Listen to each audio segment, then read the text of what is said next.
listening to the Motherhood Experience, a podcast where you are part of the conversation with moms, for moms, and by moms. Let's jump into this episode with me, your host, Val Kleppen. Welcome back to the Motherhood Experience. I am so excited to introduce you to Kim Grustas. Kim is the founder of Good For You Girls skincare line that was inspired by having to shop for products for her own daughters and not being pleased at all with the ingredients that were used and how she knew they disrupted the hormonal development of her girls. We had an incredible conversation. This is something that I kind of geek out about. And so we talked a lot about hormonal health and development, but we also talked about how Kim, as a mom, started down this path and ended up where she's helping so many families restructure their skincare regimen today. This is a conversation that you are going to want to either screenshot or save to come back to later for the show note links. I have her website linked, and also there is a promo code for TME listeners. If you go to goodforyougirls.com, shop for her products, you can enter the code TME20, that's TME20, for a discount code at checkout. I just want to thank Kim for offering that to my listeners, and I know you're going to want to pull over. If you're driving right now or whatever you're doing, stop and go browse these products. Enter the code TME20 for a coupon savings. Again, be sure to follow us on Instagram, Facebook, YouTube, all the places, all the things. Every time you interact with us, every time you share this podcast with a friend, it helps us tremendously. I can't thank you enough for being a Motherhood Experience podcast listener. And now, without further ado, into this conversation with Kim Grustas. Kimberly, thank you so much for joining us on the Motherhood Experience podcast. I'm excited to get to know your motherhood journey and into the new venture that it has led you to, essentially. We start every episode with ages of kids and stage of motherhood you're in. So why don't you introduce yourself to the listeners with that? Well, I am Kim Grustas. I own a skincare brand, a natural and organic skincare company called Good For You Girls. 15 years in now. My daughters are the inspiration, obviously, for my company. They are now 22 and 24. I am a unfortunate empty nester. This is my stage. Not an easy transition. So I'm happy to share anything about where I've been and where I am with your listeners. That's wonderful. My kids, just for your reference, are almost 15 and almost 11. Their birthdays are coming up here. So I always love hearing from moms who have been through what I'm going through now and kind of setting that foundation for what to expect later on. Yeah. When you and your husband got together, was family always in the cards for you? I was young when we met. I was 19 when I met my husband. So at that point, I was living on my own at 19. Wow. I was self-sufficient at 19 years old. So and he was older. He was 4 years, almost 5 years older than me. And he was fabulous because he knew that I still had a lot of life to figure out at that juncture. So he wasn't super overwhelming. But we got married when I was 24. So, whatever, it was great. Very patient man, thank goodness. And, at that time, I thought that yes, it was children. But what happened to us is we were married 10 years before we had children. And we were honestly on that verge of thinking we might not be able to have children. So we sort of waited, lived our lives, did all the things, we traveled, and then when it kind of came time where we said, okay, we should maybe kind of consider this, nothing happened. And we sort of ignored it, just kind of kept going. I had my career, he had a business.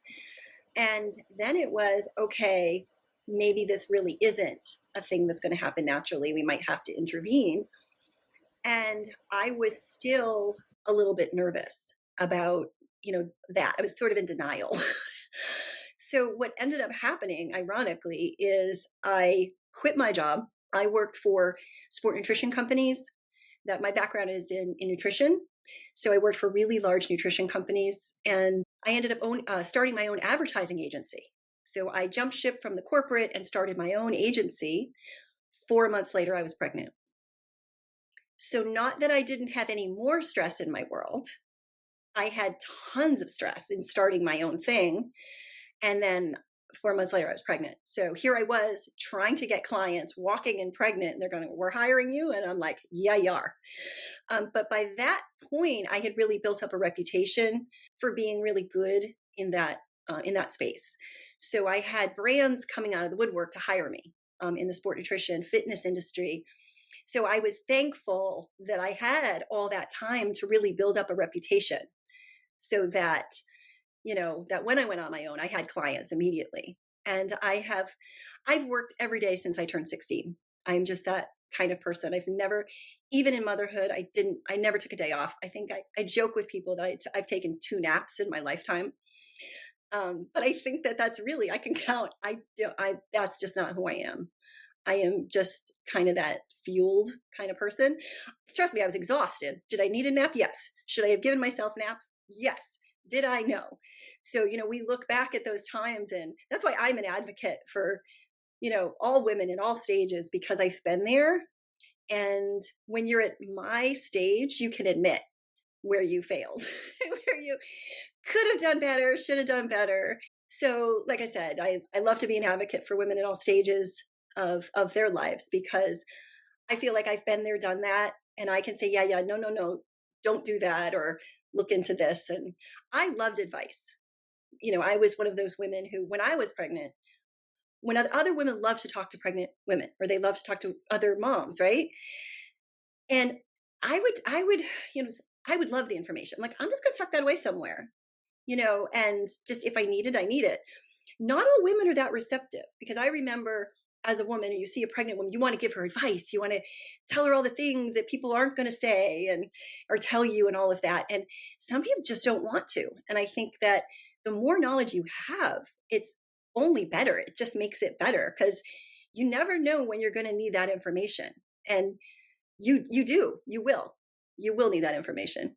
So I love that you admit that we like to give other moms advice, and I don't think it's, tell me if you agree with this. I don't think it's that we want to tell them what to do. It's that we have a general desire to prevent them from not knowing something we didn't know, or that we wish we had known when we were in their shoes. Would you say that's accurate? Yeah, absolutely. Absolutely. And I think once we've been through it, and again, I'm older, so there's no ego there, right? And when you're younger, you want to pretend that you have it all together and you're doing all the things right. And there's an image there, right? You can do everything, be everything. And I think that's whatever. I don't think we can. I was that, right? Mm-hmm. From the outside looking in, I was that. But what did I miss out on? How far, how bad did I push myself, right? Who benefited from that?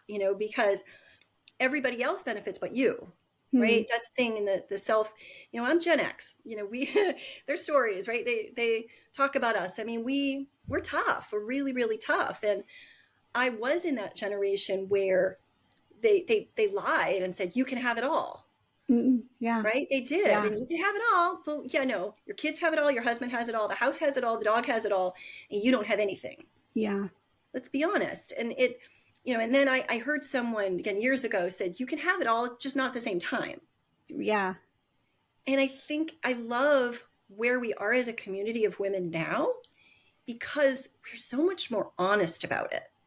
We're so much more, yeah, that doesn't work. And I'm not Superwoman. And, I really, my whole life really was Superwoman. Like, it really was. And to everybody on the outside, right? Again, a business owner doing this and that, and right, and it was it. And I'm, very happy, positive person. So it wasn't like, I was sad behind the scenes. It was just, I'm exhausted, right? Yeah.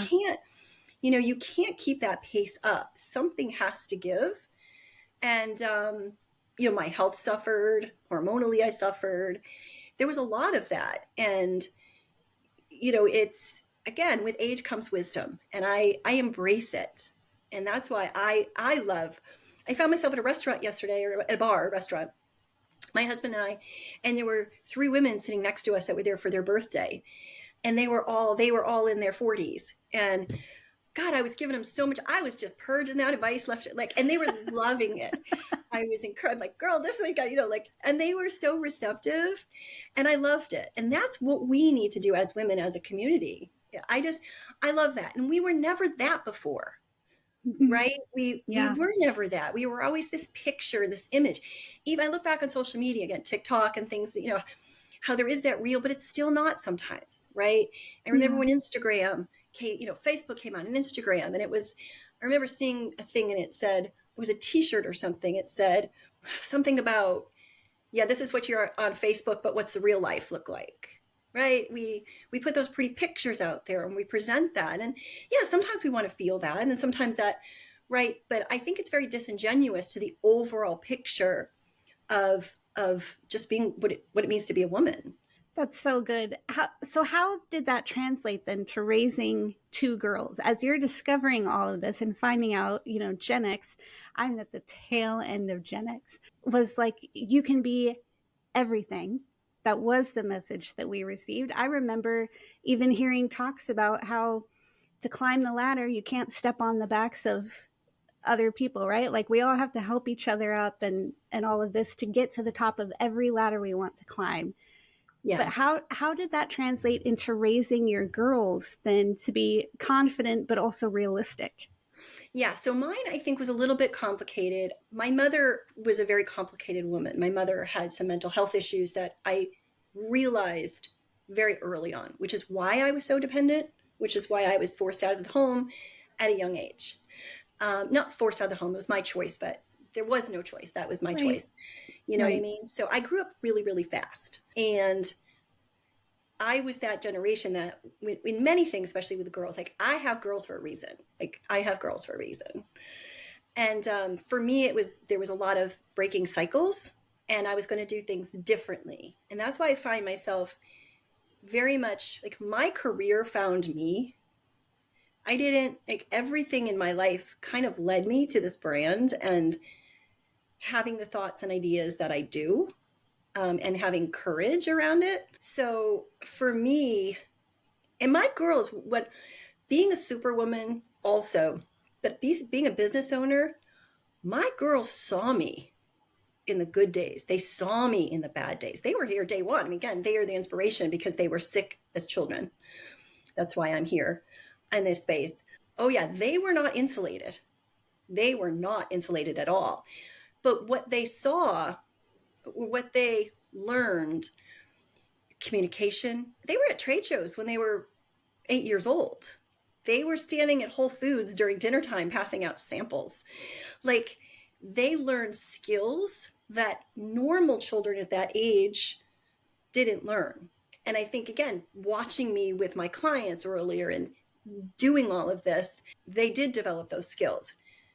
I have to remind them very much so to pull back, to not be perfectionists, that it's not the end of the world. That's what I find being my daughters, they have some of those traits because they've witnessed a lot of that. So that for me is difficult because I know I gave them a little bit of that bug. Um, so they beat themselves up more than they should. Hmm. So while I've taught them that independence and that power, I never thought as a woman, like I was mentored. Again, I was in the nutrition industry, sport nutrition industry, bodybuilding industry. I was a woman in a man's world.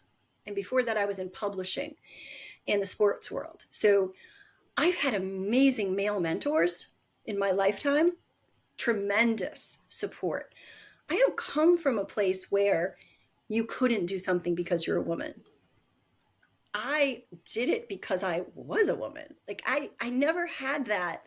I could do it because I had all the things that allowed me to do that. The flexibility, the open-mindedness, the desire, the drive, the passion, all of those things I always looked at as a real positive.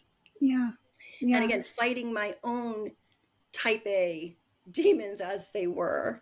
But yeah, so my daughters are self-sufficient, completely paying their bills, paying their car insurance, paying everything at 22 and 24. And that's the goal, right? You Yeah, raise, yeah, it's a double-edged sword. It right? really, really is. Right. And I have to send those texts that's like, throw your mama a bone. Like, hello, are you breathing? Are you like, I have, because they're so independent. Not that I know they love me, Yeah. but that's super hard. And I have friends who have sons my daughter's age who still live at home. Hmm. And they complain, oh, I had to clean the kitchen or I had to bake dinner. And I'm like, I'm sitting there going, oh God, I would love that. Like, I'd love to be complaining that my kitchen is messy and I had to cook a meal and that sort of stuff. And so to be able to speak to someone like you, one of my messages is, when you're raising children, as they get older, you're more involved. Like I said, the younger, once you get them past you can leave them alone for 5 minutes, they're not going to get hurt stage, right? And then I was a big volunteer. So my community, especially when they were in high school, my community was the clubs and the volunteering that I did within their high school. Well, when they go to college, that all goes away. Hmm. So you will lose yourself. And there is a sadness, there's a mourning, there's a weaning. It's like, okay, I'm not volunteering for the school. I'm not doing this. I'm not doing that. And again, I never did anything small. I jumped at, I volunteered a lot. So when they go to college, and my daughters went to college in Nashville. So I'm in Connecticut. So they were very far away. So I wasn't even seeing Wow. them. Yeah, it was very, very far away. I do advise moms who might have a hard time with that to give your children a map and say, you cannot go out out of this area. I need to be able to get to you. That was super hard. I have driven to Nashville straight, and it took me 16 hours and 2 pee breaks, but I have done that before. Oh my goodness, only 2. Only 2. Yeah, I did that a couple times during those 6 years. Wow. Just because mama needs to do it and we're fueled and you get going. But there is those stages. And I think the biggest thing as women, when your kids are in high school, is you need to be able to see what your life looks like next.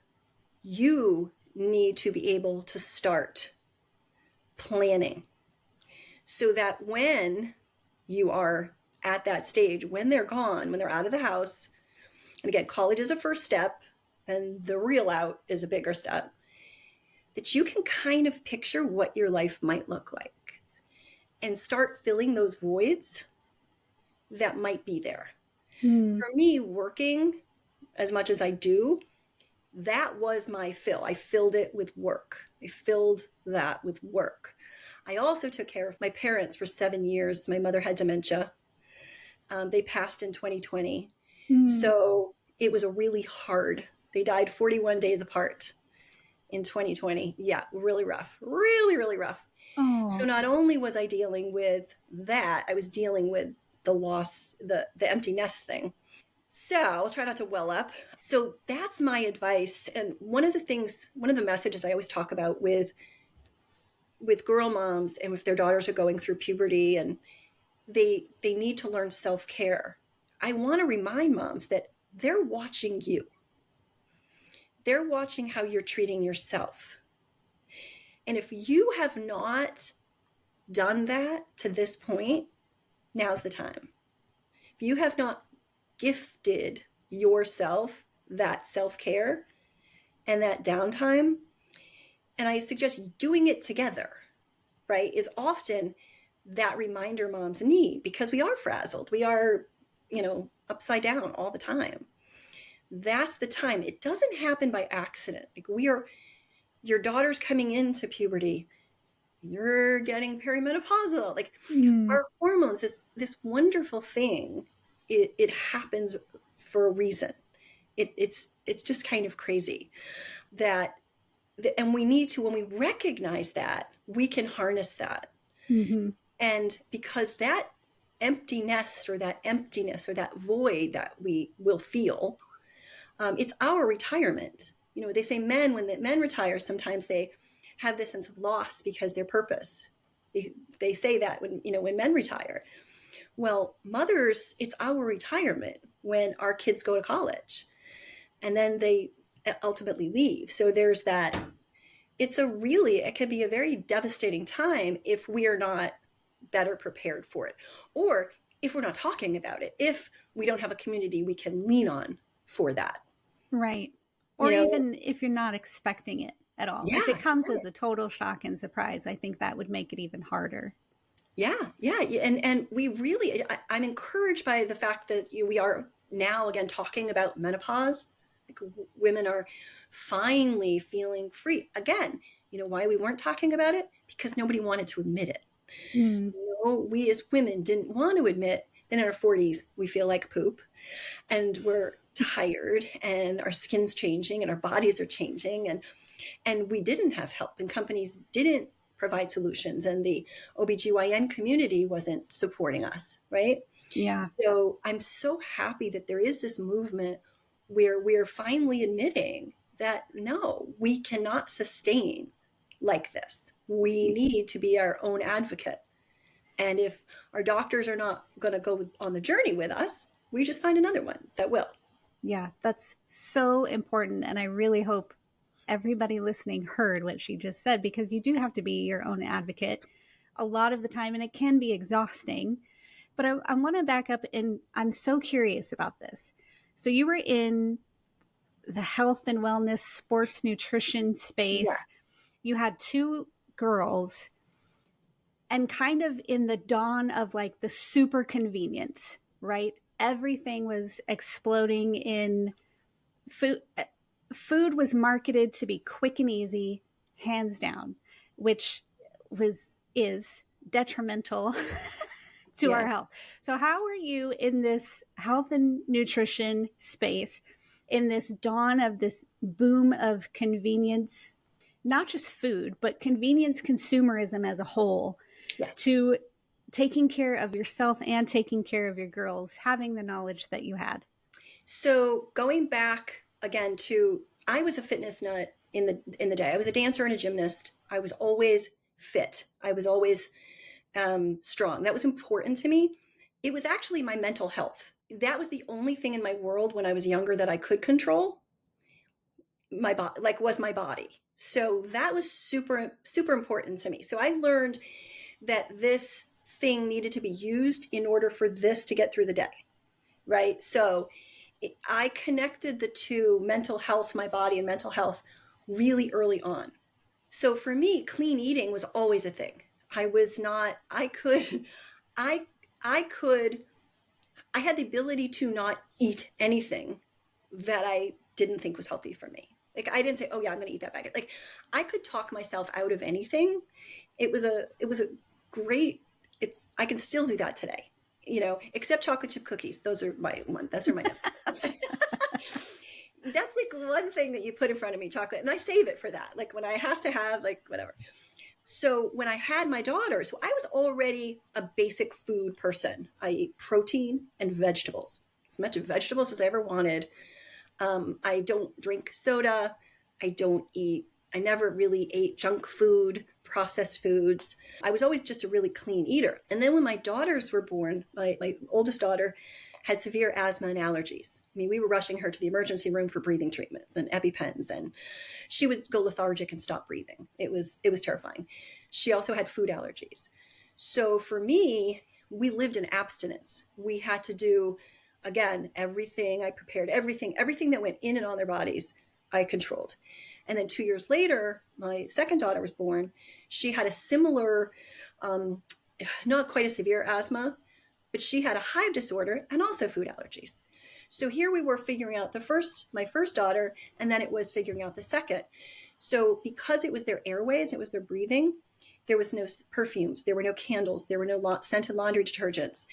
Everything was critical. And thank God I'm a research nut. I really am. I didn't realize what a Mm, geek I was until recently. mm, But I read every label.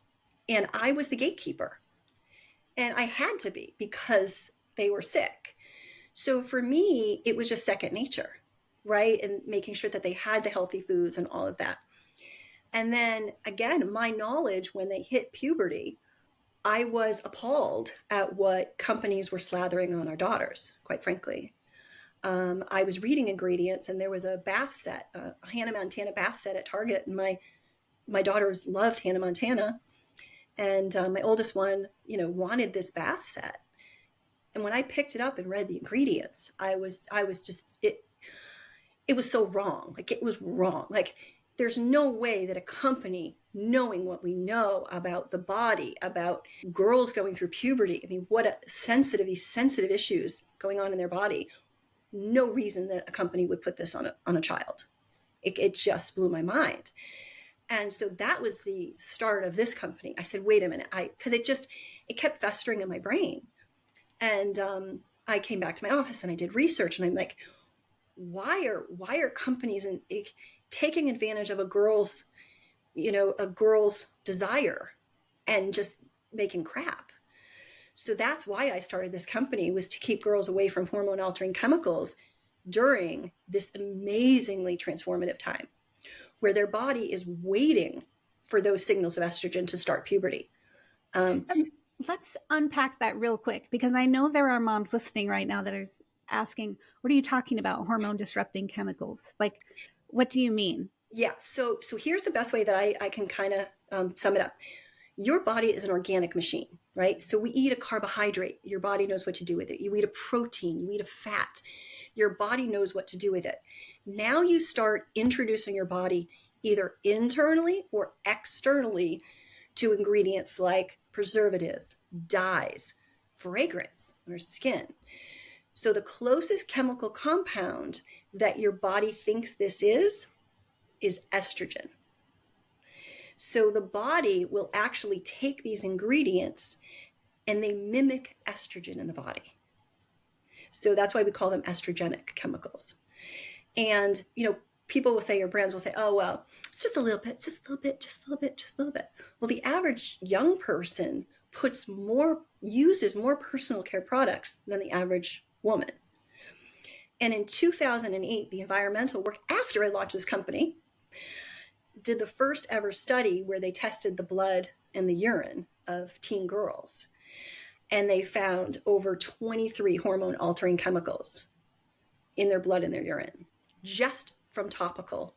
Yeah, just from topical. So you remember puberty, we talk about puberty, it's like, oh, it's the reproductive system. It's not. It's not just the reproductive system. Puberty happens in our brain, starts in our brain with the hypothalamus and the pituitary gland. And it also happens on the adrenals. So the adrenal glands are also part of the process. And it's this delicate cascade. And so normally a young girl's body will say a little bit, a little drip, a little drip, a little drip, right? And that's what's supposed to happen. So now at this very sensitive time, our girls, right, they're eating crap. Let's be honest, right? They're at a time in their lives. They're supposed to be the best students, the best athletes. They're under an enormous amount of pressure. Their bodies are stressed. We talk about the adrenal glands. Well, if you talk about, you mention any woman about like stress on her adrenal glands, well, that's where puberty really starts, on your adrenals. And they're overstressed. So their little bodies, the average age of puberty now is 11. And breast development used to happen with puberty. Breast development is happening almost 2 years earlier. And boys are not immune, because at the same time that, girls are getting these, middle school, they're getting these signs of estrogen, they're developing earlier. Boys are developing breast buds. So you'll notice in that stage in boys that a lot of boys are getting breast buds because that is the excess estrogen. Now, as soon as their testosterone kicks in, it negates, it'll push down that estrogen. But you'll see that estrogen dominance in both boys and girls at that age. And it's not that it just affects your reproductive organs. It's the blood, it's the brain, it's the emotions. These hormones have tremendous effect, on all of their systems, their growth, everything. I mean, and they're growing on average 2 3/4 inches a year. Sometimes 3 inches. You can their bodies are like, it's remarkable. And I get so angry because people, oh, it's puberty, just suck it up and get over it. Like people, I'm like, no, puberty is a superpower. And I think we do our daughters a disservice if we're telling them that it's natural. It's 100% natural. But if we don't celebrate it, if they don't understand it, if they need to respect what their bodies are doing and feel good about it, right? And it is, I mean, when you can turn that communication, they're walking with their heads high. Like, yeah, I'm going through puberty. What's your problem? Like, what's your issue? Like, right? It's like, I want them to feel empowered. And it's also a really good time to teach them, if early, that they need that downtime, right? Because we're not setting them up for a holistic, let's be honest, with everything we cram in their schedule, the sports and the after school sports and the clubs and all this, we've created this situation in our daughters that is not sustainable. So what are they going to look like when they're at our age, right? They need to have that detox in time and body. And I believe that when we educate our children about the fact that they own this and that what they do matters, that they will take better care of it. I think that it's like you can't unsee it. Yeah. You make choices, right? But you can't unsee it. I think there is a disconnect between choices made, even in something as simple as the lotion we use, and the consequences that result. There is a disconnect because there is no consequence associated with a lot of these choices, especially personal care, beauty choices. The lure, or the allure, I guess, of it would be, it'll make you smell better, look better, feel better. Yeah. But for someone like me, I'm fragrance free because of the detrimental effects that I was noticing over time in young adulthood. Great. Started weaning things out. And now, even on something like, a tour of homes at Christmas, when they have scented candles, or the other people going through the house are wearing cologne or perfume, it's an allergic. You can taste it, right? Yeah. Well, until my throat closes, and then I can't do much of anything. But it's to the point where I can get severely sick after being exposed to that. And people don't realize. They don't realize what putting on fragrance does to themselves, to their own hormones, to their own endocrine system, or what it does to the people around them, because there is no consequence tied to that choice. Yeah. Yeah. Yeah. And it is, when I started in this industry, there was a great divide. There was what we call natural and mass market. And I still think we have that divide where, we have a lot of people who just don't care to know. And that's okay. They're not affected by it, or they are affected by it and they don't, we can only do so much. But then we have that community that like you, that says, wait a minute, I know that this is not good for me. Let's go without it. And then let's see how our body functions. And we are responsible for our children. That's the first time, right? So we have so many firsts in our health. And a lot of times when we're pregnant, we all of a sudden, right, we can be impeccable with our health and what we eat and all of that, right? And then we have our babies. Oh my gosh, the books, and read everything and keep them safe and yada, yada, yada, right? And then all of a sudden they get to puberty and they become little monsters. Yes, they are, but there's a reason. We know the reason. Yeah. And then we just don't care anymore. We say, oh, yeah, you can eat that crap. But here's an interesting fact that I think you will find fascinating. The bone growth that happens in a young woman during puberty is the same. The bone growth that happens during puberty is the same amount a woman will lose in menopause. Yeah. So during puberty, we need to be feeding, nourishing our daughters, because they're building their bones, their hips, all of those joints, that then they will lose. That 26% of bone growth happens during puberty. It's crazy statistics. Is that ironic? I find it absolutely ironic. But so when you're saying to your daughter, you're developing a meal plan and you're saying, we're going to eat protein and you're going to like do all the things, we're going to be healthy and we're going to work this together, you're helping her in menopause. Like, you're realizing like you're setting her up for an amazing, not just next week or to get it to, next year. You're helping. And I don't mean to exclude boys because we're doing the same for boys, right? Mm-hmm. And that's why we can do it. That's why we can do the hard stuff as parents and saying, no, we can make it fun. We can get involved. You can do the meal prep once or twice a week. We can do it together. I think one of the best things to teach your children is food and nutrition. Mm-hmm. And it's fuel. And when they make that association, it's not to say that they can't have crap every now and then, but they can select it. And you're also setting up habits that they will have. Yeah. So when they go to college, if they get those bad habits now and they're not under your watchful eye, all hell breaks loose, right? And you have the symptoms. You have the acne. You have the sleep. You have all of those things that a body it's trying to tell you is suffering. Like it's internal, right? We know the skin is the mirror, is the window to what's happening inside. So yes, there are, hormonal acne is a thing by hormones, but there's so much we can do prior to getting out, that out of control. And again, the gut, we know so much. I mean, can you imagine like 10 years ago, did anybody talk about probiotics? Heck no. It wasn't a thing. Now everybody's like, oh, probiotic. Well, yeah, so I love how far we've come.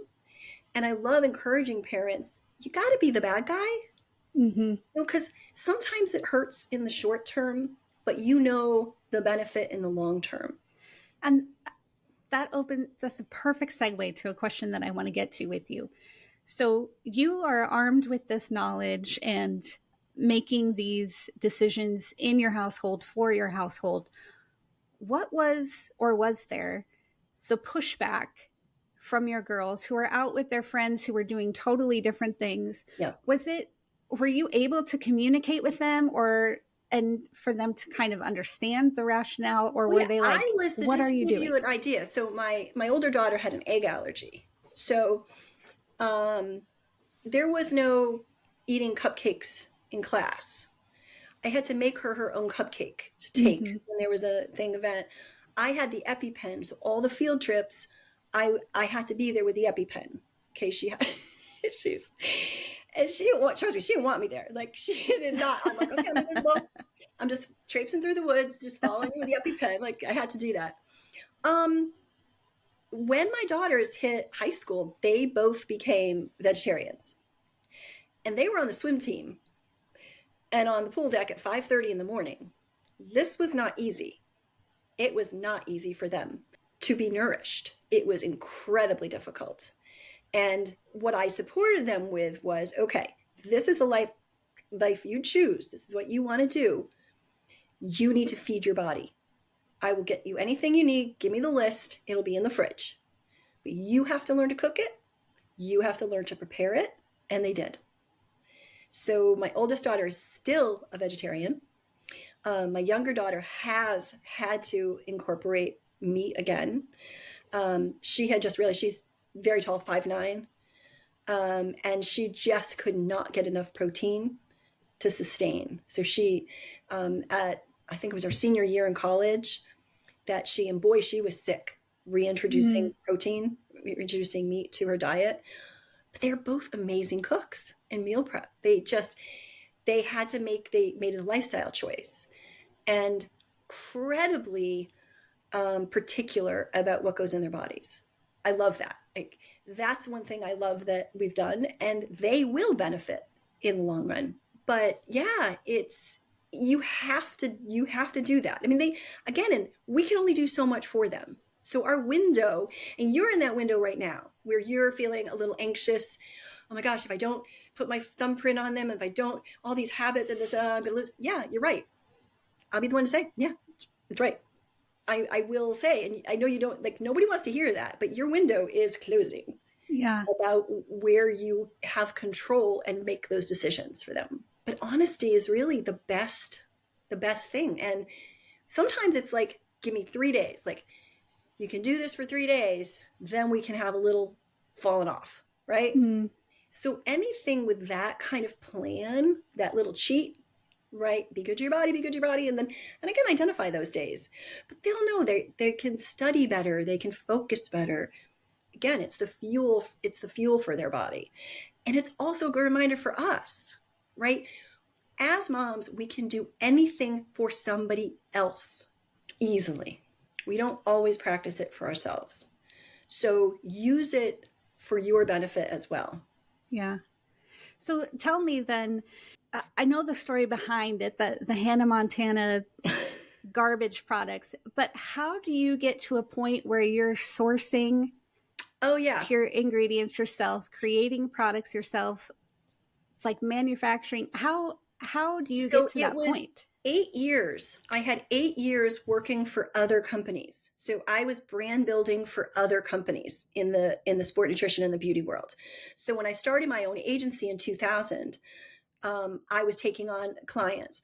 So I really did have a leg up or an inside scoop, as it were, to all of it. How to build a brand, manufacturing, all of that. So it was, I would say it was probably easier for me than it would be for somebody who had no experience. I knew where to go.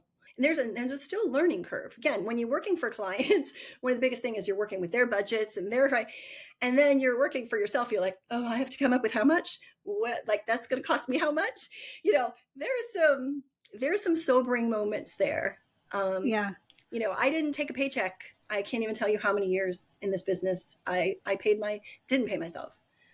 This was a labor of love. This was a brand that I felt passionate about. It's still one of the few brands that's specifically catered to, these girls in this, 8 to 14 demographic. I am very much practice what I preach as far as keeping the girls safe, keeping them off social media. It's not a lot of the morals and ethics I have around the brand are not great for brand building. They go against, they go completely against what you need to do to build a brand, honestly. But I knew that getting into it. And so I rely on smart moms. I rely on the moms when they find me. I'm like, okay, I'm here. If you Yeah. need me and you're looking for an alternative. So, because I think moms also say no very early. And we have, girls they need this support physically, but they also going through this emotionally. There's that FOMO. There's that, and we need to give our girls, it's permission based. Like, you need to take care of you. Like, if you're 5 minutes in the bathroom looking at your reflection in the mirror and you're 12 or you're 11 and you've had a really crazy day, a stressful day, and you're just the simple act of washing your face and feeling good about the products that are for you, I believe that there's a connection there mentally. I So believe that there's just a really nice permission based process that happens. yeah. Tell me about the products. What are you offering? What have you created? What is better? We totally keep it simple because no girl needs a million products. No woman needs a million products. So we Amen. have facial care. So we have a cleanser, a toner, and a moisturizer. Our cleanser is a plant-based, it's coconut-based with beautiful other essential oils to just get rid of the dirt and grime and bacteria without overdrying the skin. The toner is a witch hazel and meadowsweet. So we're getting rid of the bacteria. But we also have hyaluronic acid in it. So it's helping to hold hydration. And so it's non-drying. It's not like an alcohol, there's no alcohol or whatever in it. And then Mm-hmm. it kind of leaves the skin a little bit dewy so that the moisturizer, which is such an unsung hero in this line, it has essential fatty acids, rosehip, borage, flaxseed oils that you can't get anywhere in your diet that help to hold the hydration and really nourish the skin. We also have toner pads, which is the same formulation, but just in quick. So like throw it in their gym bag or their dance bag and they can wipe the ickies off, if they don't have water available because you don't need to rinse it. We have deodorant, 2 cents. It's a roll-on. It's aluminum free. It uses probiotic technology that actually kills the bacteria that causes the odor, because that's also an amazing, young children, you don't think that they think, what they think. You think that they get it. They think that they stink. No, they don't stink. It's the bacteria that stinks, Mm. right?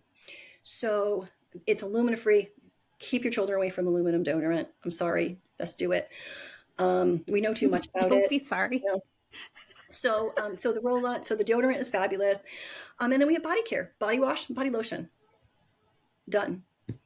And that's And a nice basic routine. And then again, if we don't expect any of our customers, although we have customers who've stayed with us, and they're so amazing, like from puberty to college, right? And even my daughters, they're so funny. It's like, Mom, can you send me? I'm like, okay, I'll send you, and my nephews use my products too. I have two nephews, and one can't live without the toner pads. And he's like, I don't care if it says good for you girls on it. I'm like, some toner pads.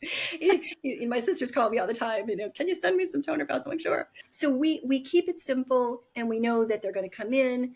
We show them that natural products work. And I think we show them how to be critical thinkers.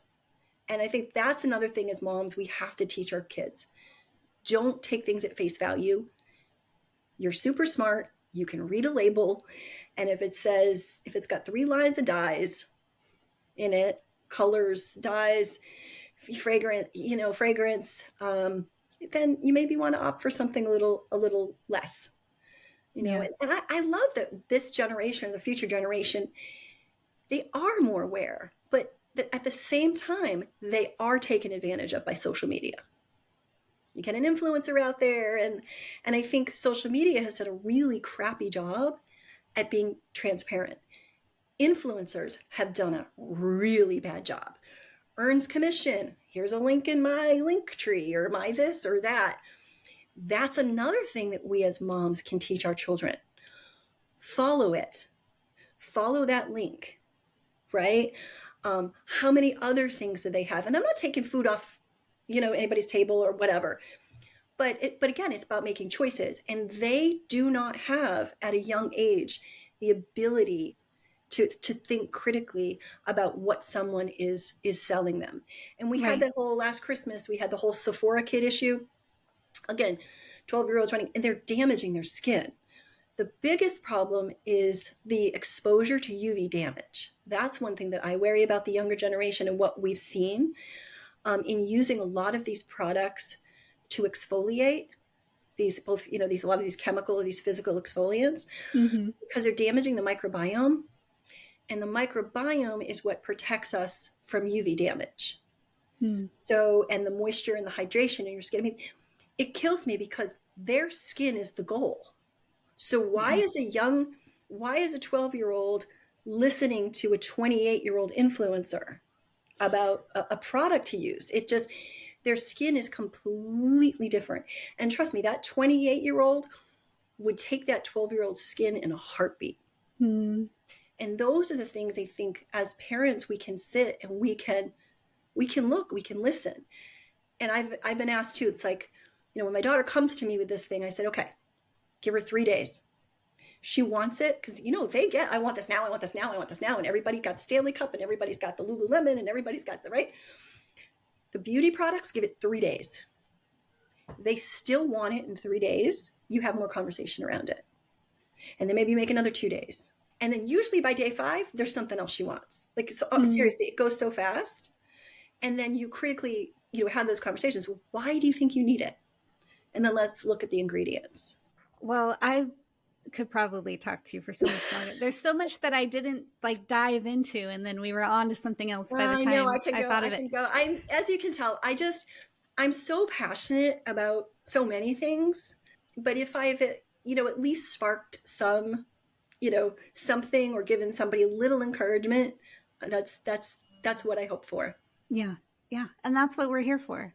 Absolutely. Yeah. So tell us how people can find you. Tell us how they can find your products. And so goodforyougirls.com.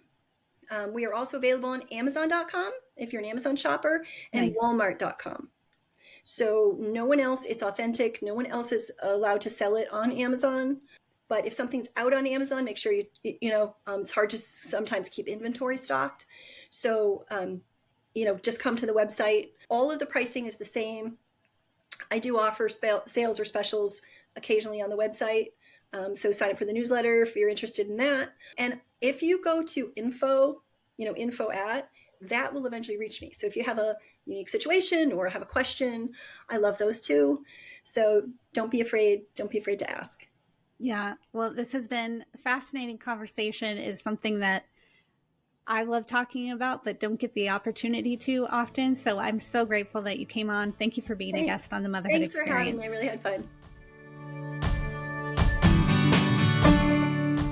Thank you so much for joining us on today's episode of the Motherhood Experience podcast. To join our exclusive TME community, head over to themotherhoodexperience.com/learn more. Be sure to follow the Motherhood Experience on Instagram, and please leave us a 5-star review wherever you listen to podcasts. If you're watching on YouTube, leave us a comment below, and we'll catch you next time.